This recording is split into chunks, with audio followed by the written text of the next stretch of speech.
여러분 반갑습니다. 역사로 가는 가장 빠른 길 성준선 선생님입니다. 오늘은 발해에 대해서 살펴보도록 하겠습니다. 676년 고구려가 나당연합군의 공격으로 역사의 뒤안길로 사라졌습니다. 그 끝이 치열한 항쟁이 아니라 영계소문 사후 삼형제의 권력 다툼으로 허망하게 무너졌다는 것이 못내 아쉽습니다. 고구려 부흥운동이 일어났었으나 당나라의 칼날에 속절없이 무너지게 되었었고요. 한편 당나라는 고구려의 재기를 막기 위해서 고구려 지배층들과 유민들을 영토 내 여러 곳으로 흩어서 어, 생활하게 합니다. 그 중에 요서 지역에 있었던 영주에 많은 고구려 유민들이 있었는데 이곳에 있던 이제 거란이라고 하는 유목민족이 있죠. 이제 거란은 앞으로 여러분 자주 나와요. 이 거란이 반란을 일으키게 되는데 이 당나라의 통제력이 약하게 되게 됩니다. 그래서 영주 지역에 있었던 거란족과 이 고구려 유민들이 요하를 건너서 옛 고구려 영토로 들어가고자 합니다. 이러한 과정 속에 대조영이라고 하는 지도자가 발해를 건국하게 됩니다. 이게 바로 698년인 거예요. 물론 고구려 유민들이 나라를 세우는 것을 당나라가 그냥 지켜보진 않죠. 따라서 요하를 건너 돌아가는 고구려 유민들을 당나라가 공격을 하는데 천문령에서 기적같은 승리를 거두게 됩니다. 이어 698년 동모산에다가 발해를 건국하죠. 왜 산일까? 당연하지, 그거는 방어를 하기 위한 건데. 발해는 고구려 계승의식을 처음부터 표방을 합니다. 그리고 발해를 세웠던 대조영에 대해서 중국의 역사서인 구당서와 신당서에는 내용의 차이는 있으나 어쨌든 고구려와 관계되어 있는 사람이라고 적고 있습니다. 자, 발해의 무왕은 대조영의 아들로서 활발한 정복 활동을 펼쳐 나가는데요. 특히 732년 이 당나라가 발해 동북부 지역에 위치했던 흑수말가를 이용해 가지고 자꾸 발해를 압박해 들어가. 그래서 이때 무왕이 당나라를 깜짝 놀라게 하는 진격 작전을 펼칩니다. 랴오호강을 건너서 요서 지방을 공격할 것 같은 태도를 취하다가 바로 이 산둥반도인 등주를 공격하게 돼요. 등주를. 요 등주에서 쭉 내부로 들어가면 당나라의 수도인 장안이 나오거든요. 이 산둥반도 공격은 당나라를 충격에 빠뜨리게 되고, 이때 당나라가 어떤 생각을 하느냐, 이거 안되겠다, 발해를 경계하기 위해서는 친구가 필요하다. 그래서 나단전쟁으로 손절했던 신라와 관계를 회복하게 돼요. 이게 지난 시간에 봤던 신라 어느 왕 때일까요? 바로 성덕왕이지, 성덕왕.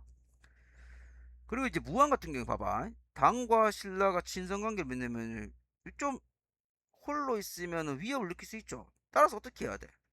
신라 후방을 견제할 수 있는 일본과의 관계를 상당히 중요시 여겨요. 그래서 이 동해바다, 거친 동해바다를 뚫고 일본과 외교 관계를 맺고자 많은 시도를 하게 되고 친선 관계까지 이어지게 돼요. 연호를 사용했다. 자, 이거는 이제 발해가 자주성을 보여주더라. 그리고 자기들 나름대로의 천하관을 지니고 있더라는 거예요. 그래서 무왕 때는 당나라와의 관계가 좀 험악하다라고 볼 수가 있습니다. 하지만 뭐 영원한 적은 없죠. 문왕 때 들어오면 당나라와 친선관계를 맺고 당이 구축해 놓았던 선진문물과 제도를 수용하게 됩니다. 그래서 이 당나라의 중앙정치 제도, 당나라의 수도 건설 계획 같은 것들을 발해가 수용하면서도 발해의 실정에 맞추어서 변용하게 됩니다. 그리고 이제 보력이라고 하는 연호를 또 사용하죠. 자, 그리고 시간이 꽤나 많이 흐른 뒤 9세기 초 발해의 선왕 때는 지금 지도에 보이고 있는 영역을 확보하게 돼요. 발해의 전성기를 구축하게 됩니다. 선생님이 얘기하다 보니까 뭐 깜빡깜빡했는데 당시 역사 기록들을 좀 살펴봐야 되겠죠? 신당서.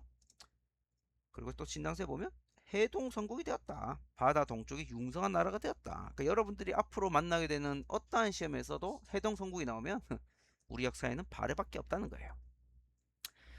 자, 한편 이제 926년 뭐 해가 뜨면 지고 달이 차면 기울듯이 926년 발해는 그 거란의 침략으로 결국 멸망하게 됩니다. 그럼 발해의 역사가 이대로 막을 내리느냐? 아닙니다. 고려사에 보면 발해의 태자였던 대광현이 발해인들을 이끌고 고려로 들어왔다라고 해요. 그 따라서 발해 왜 들어갔겠어? 중국으로 안 가고.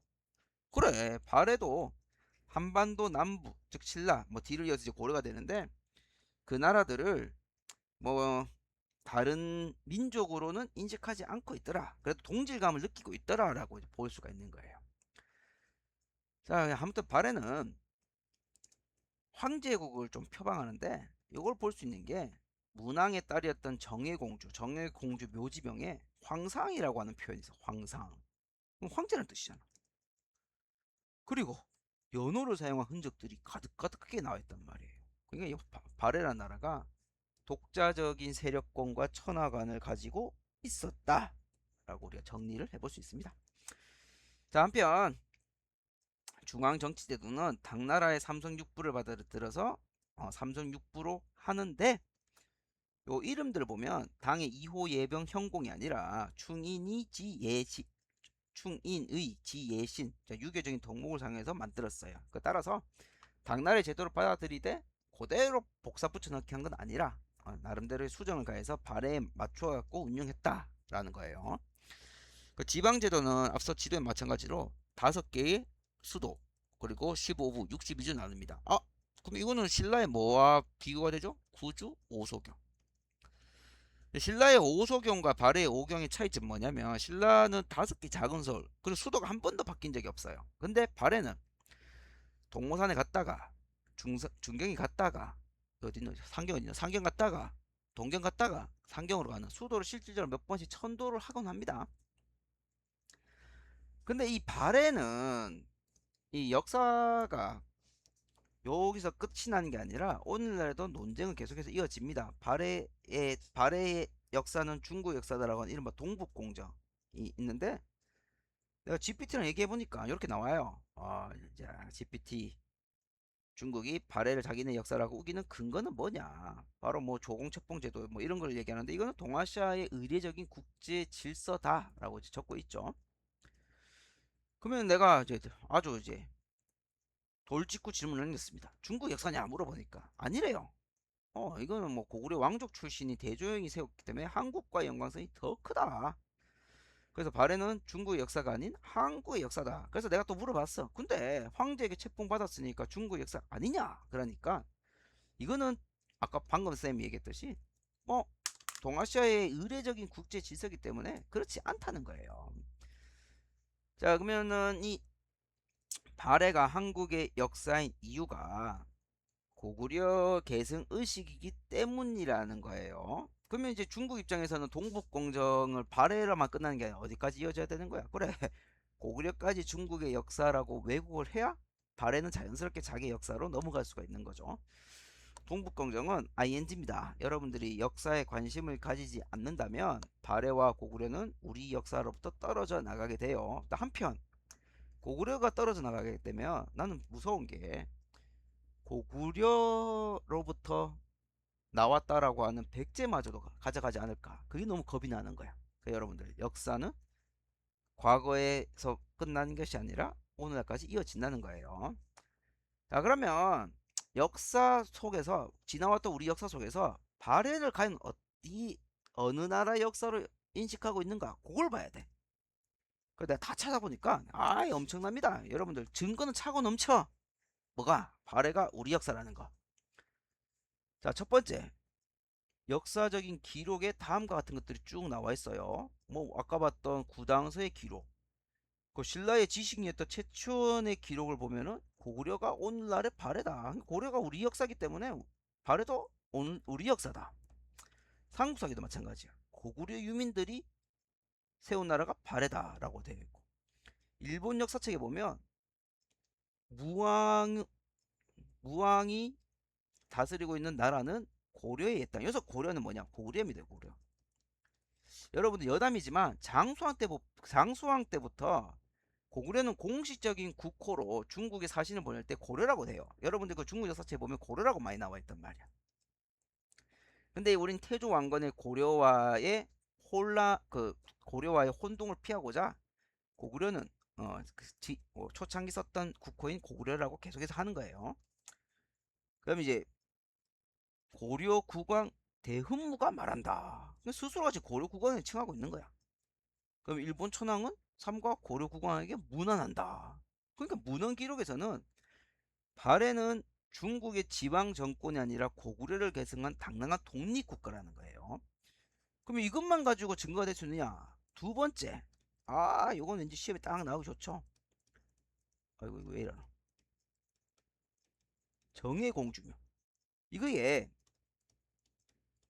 고구려의 고분 양식대로 만들어졌단 말이에요. 그러니까 중국과는 전혀 다른 고분 양식이더라.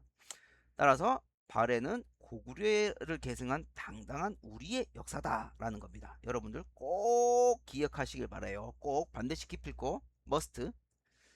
아이고야, 오늘은 좀 빨리 끝났습니다. 여러분 좋죠? 다음 시간이 좀 길 수도 있다는 불길한 예감이 드는데 슬픈 예감이 슬픈 예감으로 끝났으면 좋겠습니다. 어쨌든 여러분들 역사는 재밌습니다. 그죠? 다음 시간에 만나요. 제발.